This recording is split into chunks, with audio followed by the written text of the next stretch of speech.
the chapter.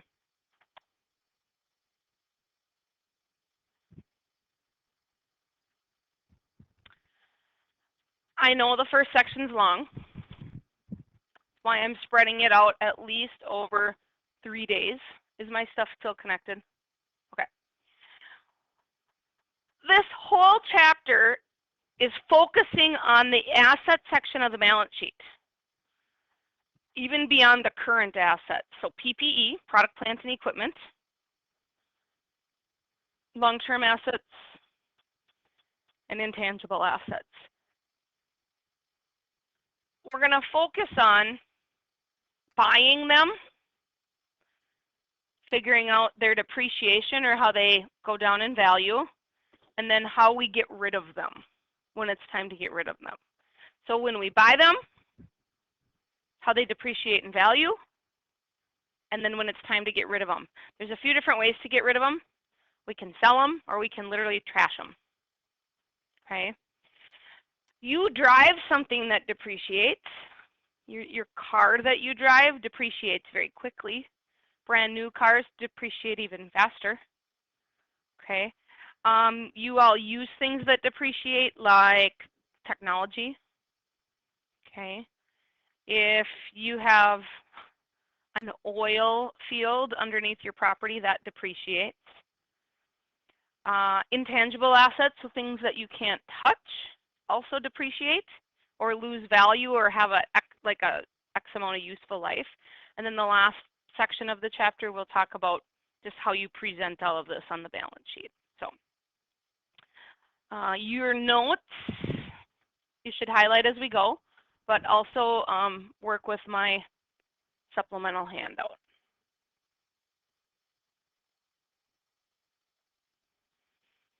We're focusing on PPE, or the plant assets, the stuff that's going to be around for a while.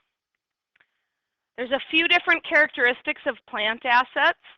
First of all, they have physical substance. They take up space.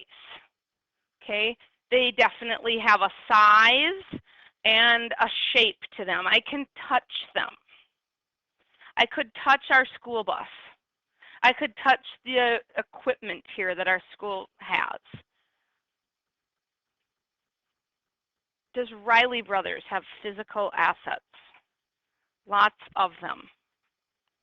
The graders and the pavers and all that stuff. They also are used in the operation of a business. You need them to do business. Our school needs school buses in order to do business, to pick up the children and to get you to your athletic events. We need school buses. We need computers. It's part of the technology. It's part of what we're doing in order to do business. We're not going to try to resell them to customers. In fact, students will say when we're getting rid of computers, hey, can I have that? No, I can't sell you our old computer. Oh, can I buy that old school bus when you're done with it? No, you're not going to sell it to customers. It's very rare, okay?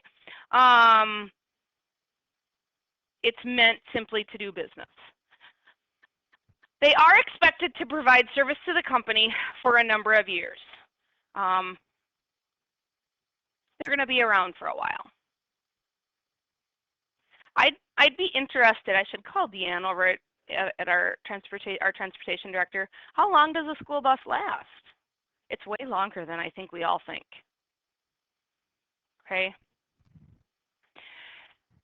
Plant assets are also referred to PPE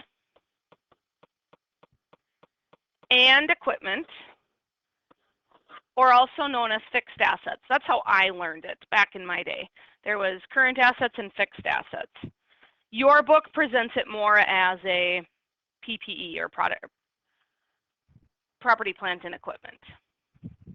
Just so you know though, when you're going to look at other balance sheets, you can see all these terms or labels used interchangeably.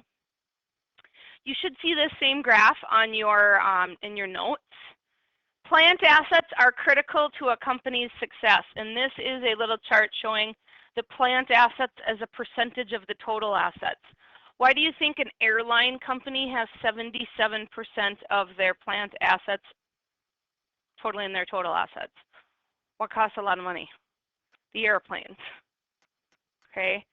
Whereas Microsoft is a tiny 3%. They're pushing them out. That's more of an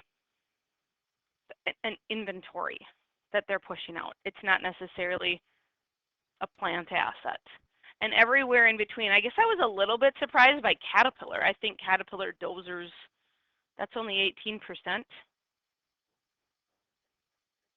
They do, but they must not keep them around very long. Like they must be making them and selling them.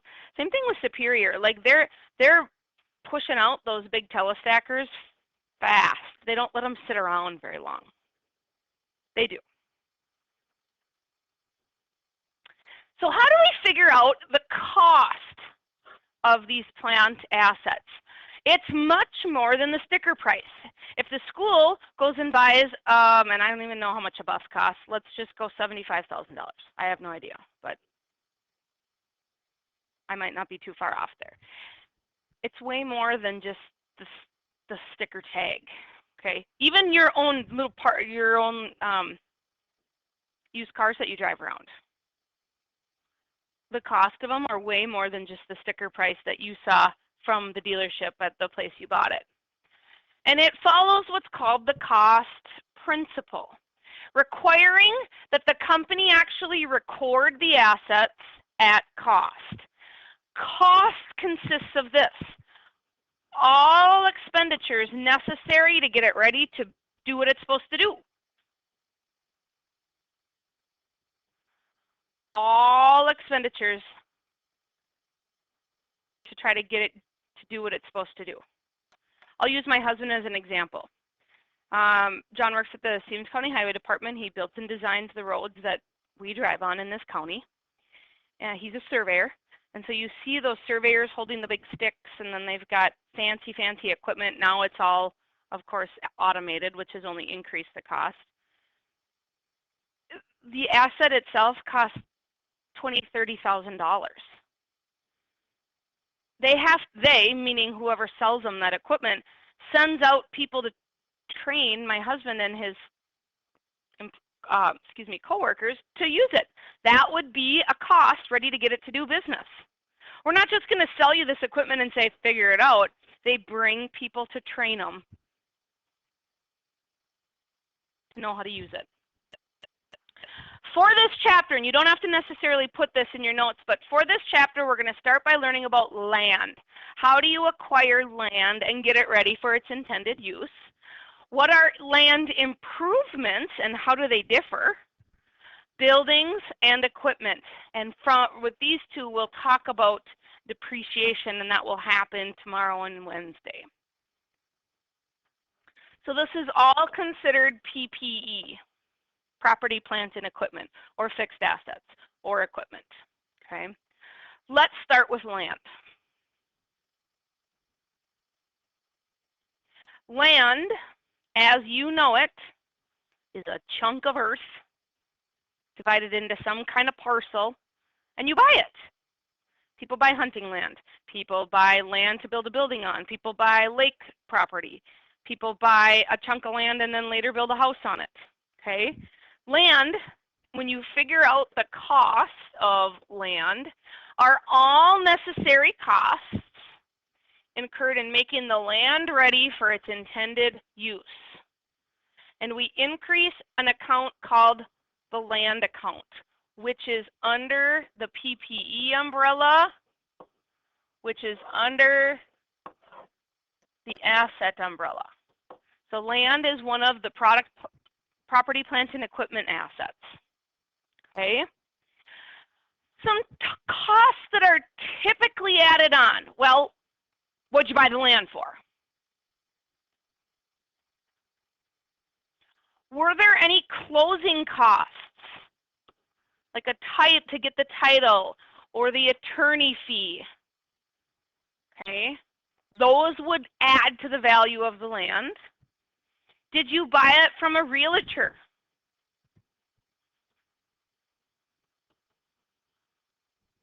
Real estate broker's commission is basically a realtor. So if Jen Riley or the American Eagle Realty folks sell me a chunk of land, they're going to get a cut of the money, so that's going to add to what I pay for it. Sitting down with an attorney to make it all legal is going to add to the value of the land plus the land itself. And any property taxes or other liens on the land assumed by the purchaser. So all the legalities to make it truly yours. So when you go buy a $10,000 chunk of land, likely there will be all sorts of add-ons with it. Let's take a look at a scenario. You should have this in your notes, do you? Okay. Hayes Manufacturing Company acquires real estate at the cash cost of $100,000. You might want to circle, star, or highlight that. So is this going to cost us $100,000? Price will go up. The property contains an old warehouse that is raised at a net cost of $6,000. Do you think it costs money to take an old building down? $5, because you can't just dump it. You know, you can't just light a match. Like there's laws pertaining to how it's gone. You can't just dump things in a burning hole anymore. It's a net cost because look at Junk by Jenny maybe swooped in. If you take a peek at this, it actually cost $7,500 to get rid of the old building, but we had $1,500 of proceeds from the salvaged materials. People are doing this all the times with barns. They're going to try to make some money off it and say, hey, come take the barn wood before we doze it. And I'm going to charge you a lot of money for that barn wood. That's very, very common. I get calls all the time. We're dozing the barn. Come get what you want. Pay me. Literally one time I'm driving. I got a full rig full of salvaged materials, and as I left the driveway and looked in my rearview mirror, Riley's literally swooped that barn down. Like I literally was in the thing 2 minutes before the wrecking ball crashed it. Now, does Riley's come with a price tag? Absolutely. So that's why people, especially when this hot DIY salvaged vintage goodness is happening, people will scrap out as much as they can and resell it. It's very, very common. Additional expenditures, the attorney had a fee and the real estate broker had a fee. So what does the actual transaction look like? We've got to figure out all the math. Is this the next line for you? Should be. Cash price of $100,000. Actually, I think a number shows up there. Wait a minute. I thought it cost $7,500 to get rid of the building.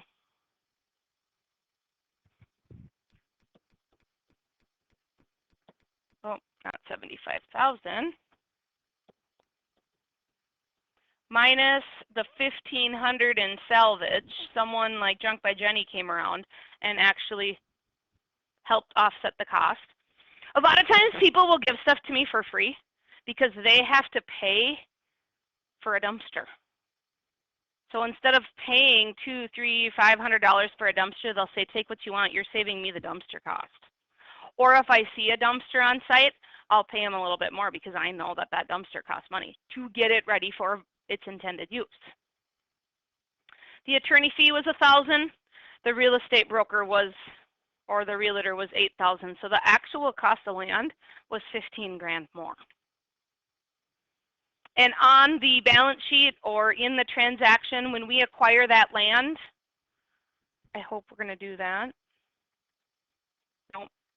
What would a transaction look like here? Sorry, I'm all over the map.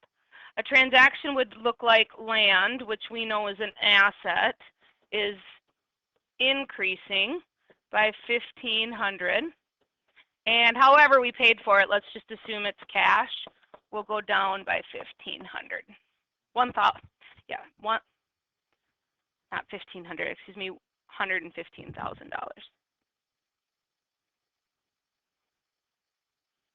So the transactions for this chapter, piece of cake. Land goes up, cash goes down. It's just that If you would have put land at 100,000, that's not the true story. There's all sorts of extra things we got to do to get ready for its intended use. Okay, well, what about land improvements? Remember, I'm going to talk about land improvements, buildings, and equipment. Land improvements are costs incurred or all expenditures necessary to make the improvements ready for their intended use. Things like driveways, parking lots, putting up fences, landscaping, a well-lit parking lot. Now, I'm not talking about cute lights in the building. I'm talking about like light poles. You need to have a driveway at a business. You need to have a parking lot at a business. Depending on what's at your business, you might need fences, and you might not think fences are expensive. They're very expensive. Okay. Landscaping, you can go pretty high end on that or pretty simple. And lighting. The difference and the biggest thing with land versus land improvement, is your driveway going to last as long as your land is? No. What happens to driveways? A paved driveway will start to crumble. Okay. Parking lots are the same thing. They'll start to crumble. Fences will stay up pretty good unless there's a bad wind, but they get dilapidated. Is landscaping going to last forever? No. The rock starts to crumble. The retaining wall might start to crumble. The plants die. And lighting, of course, doesn't last forever either. So do you see the difference between land and land improvements? Stuff that you're adding onto the land minus the buildings.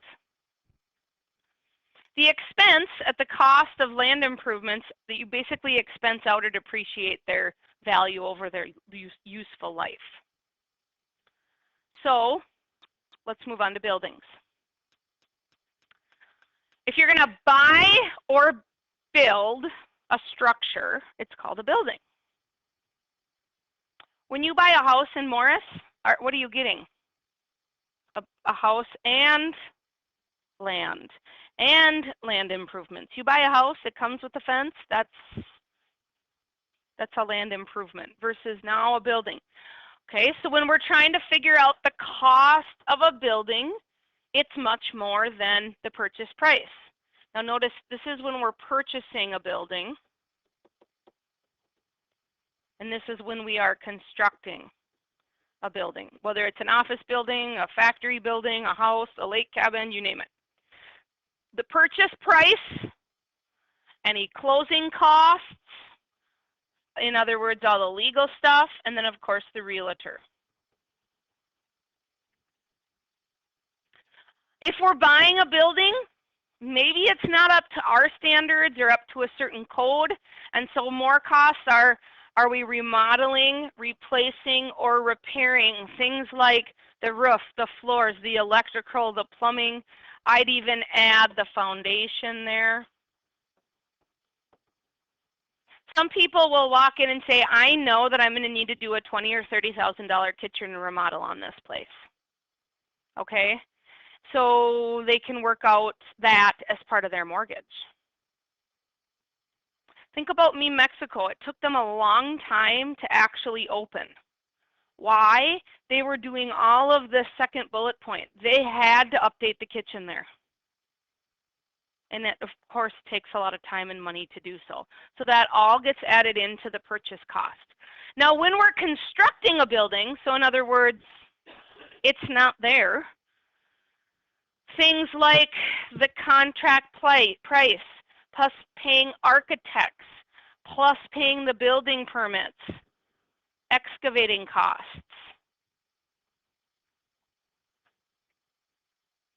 Are all construction building add-ons.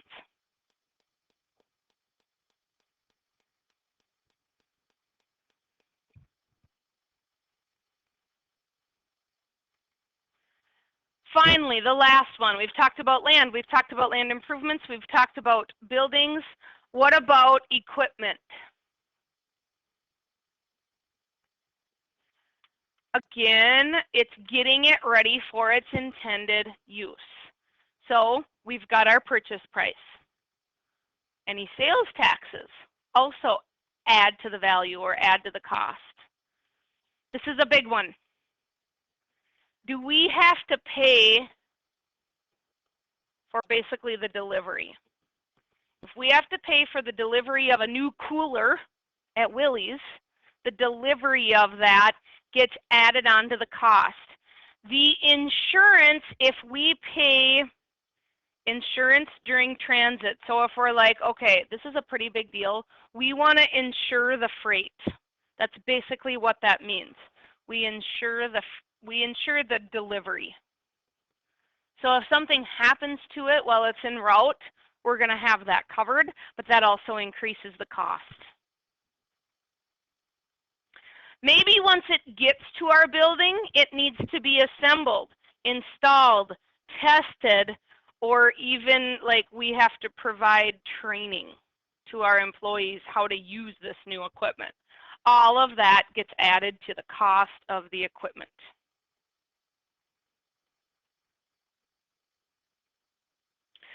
We've been doing this the whole time. You know, early on in the year, early on in the book, you're like purchased equipment on account. So then we knew equipment would go up, AP would go up, or purchase equipment using cash. We've been doing those kind of transactions all along. It's just now you know there's way more than a sticker price. It's all this stuff that goes with it. Let's finally get to an example here. And I'm so glad that they're giving you a few curveballs. Lennard Company purchases a delivery truck for $22,000. Related expenses, we've got sales tax of $13.20. Painting and lettering, do you think that increases the cost? Like if I have to put my company logo on it? Yes. Let's think about a motor vehicle license.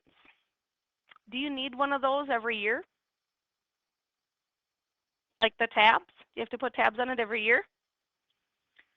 How about a 3-year accident insurance policy? Do you have to put insurance on it all the time? Does that make the cost of the vehicle go up? No.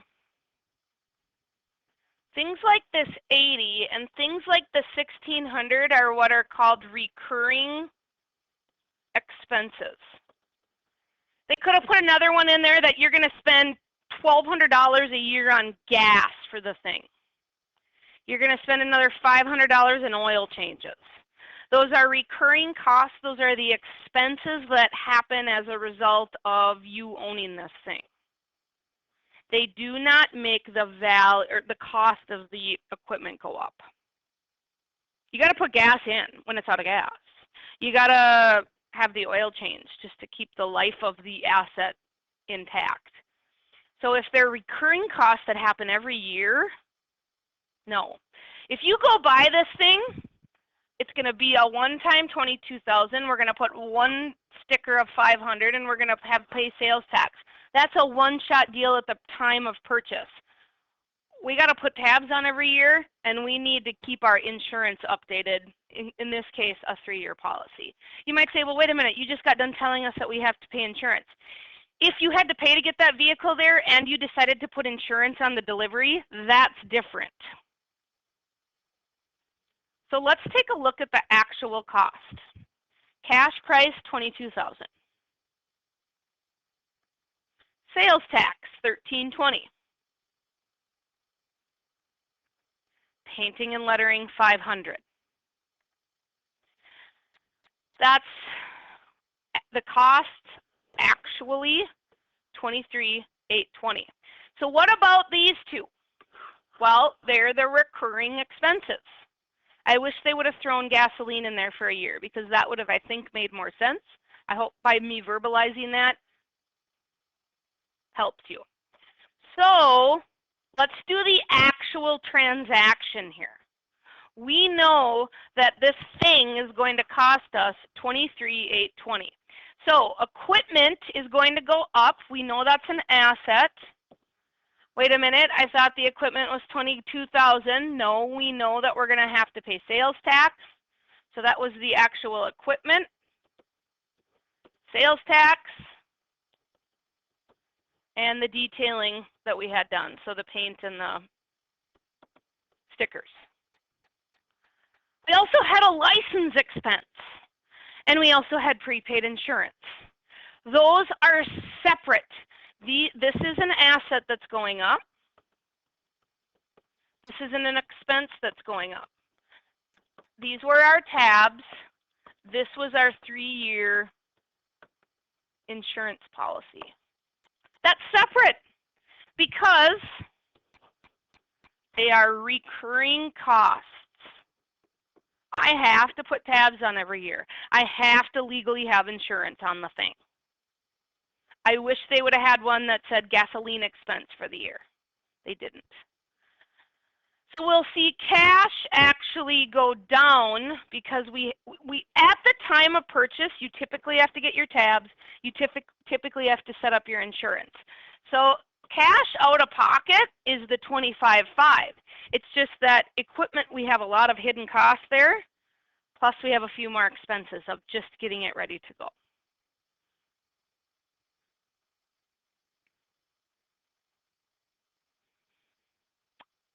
Time to stop and do some end of chapter work.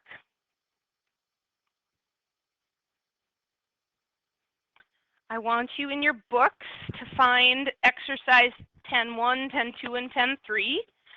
I think you're going to have to do this on a notebook paper. I don't think this is in your, I don't think it's in your worksheets. You can look. I don't think it is.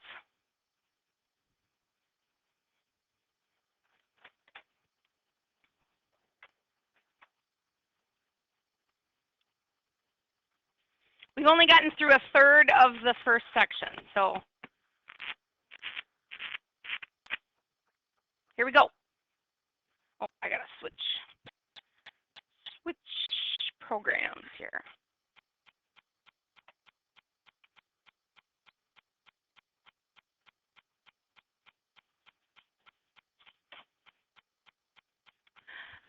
On exercise 10.1, it's asking, the following expenditures related to plant assets, relating to plant assets that occur during the first month. And they have these 10 purchases, paid. Before we actually analyze them, in the instructions where that little pencil is, it actually says, explain the application of the historical cost principle in determining the acquisition of plant assets. So in other words, when we try to figure out the cost of any of these assets, are there add-ons that occur? That's basically what that is asking. They give you a very lengthy answer. But what you need to know about the cost principle, they're calling it the historical cost principle, is basically the acquisition cost for a plant asset includes a lot more than the sticker price. For example, the cost of a factory machinery is going to include price, freight paid, insurance on the freight, and installation costs. You wouldn't even have to give an example because you just got done taking notes on that, but basically the historical cost principle is saying your assets are going to cost you a lot more than the sticker price. You have to get them ready for their intended use.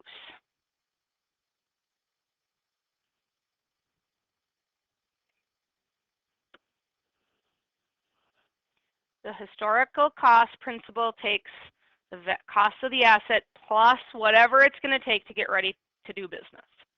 That's the short version of what just happened. Now, we're going to go back up and 1 through 8, and we're going to figure out, is it one of the four? Which of the four? Is it, I'm trying to remember the first one now, land improvements, buildings, or equipment? If we paid $5,000 of accrued taxes at time plant site was required, which of the four is it? Is it Land, land improvements, building, or equipment. Why is it land? If we paid $5,000 in taxes at the time of the plant site, it's the land where the plant site was going to be. Number 2, paid $200 of insurance to cover possible accident loss on a new factory machine while it was in transit. Are we insuring when we're using it? No. We are insuring the equipment. We are insuring, the transit of the equipment to get it to us. We don't even have the stinking thing yet. And we want to put insurance on it while it's coming to us. If we're buying some $200,000 piece of equipment and some middleman is getting it to us, I think we should probably insure the thing. But that is going to increase the value. Now, are we insuring it once it gets here? No, it's insuring it to get it here. Number 3, we paid sales tax on a new delivery truck equipment, increasing the cost of that equipment. Number 5, paid $17,500 to build parking lots and driveways for the new plant site. What's it going to be? Land improvements. We have to do that to improve the land. Paid $250 to have the company name and advertising slogan printed on our new delivery truck. What's that one going to be?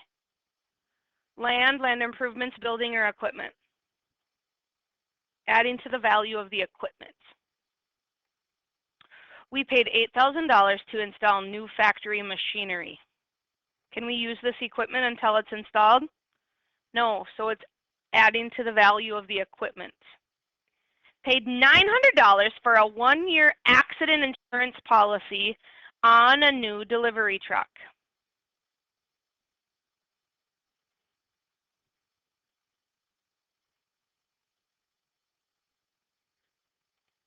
Why is this prepaid insurance and not equipment?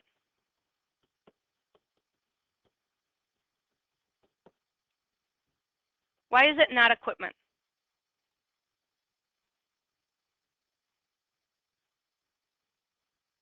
We're basically insuring a year's worth of equipment use, not to get it to us.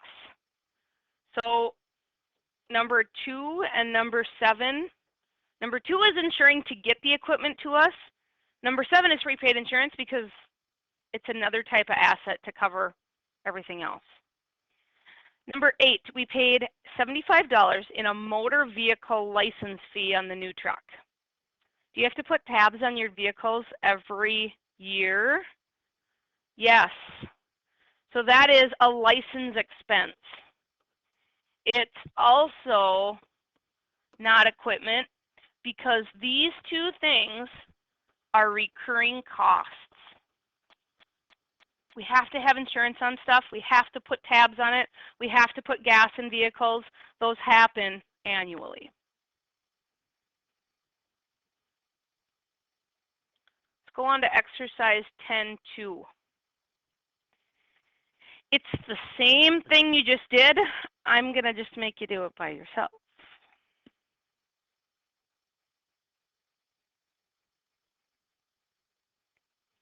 Try to rip through this. Remember, it's either land, land improvement, building, or equipment. There might be a few extras in there.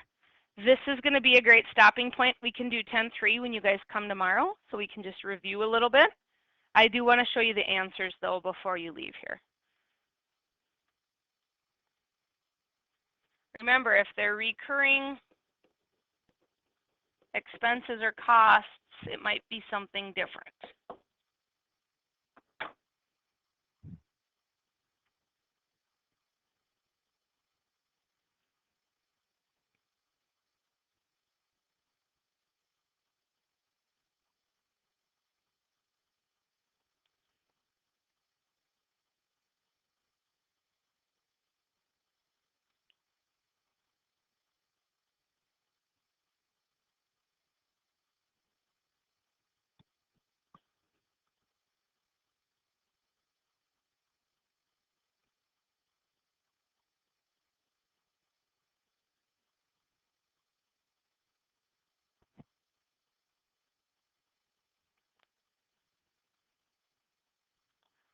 first 5 up there for you.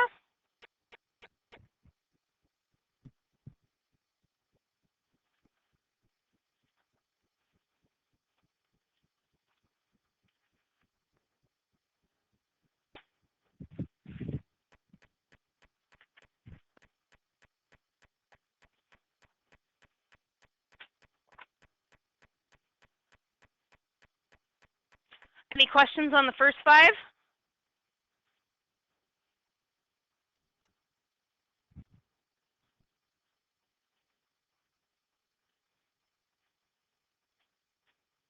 And there's the last few.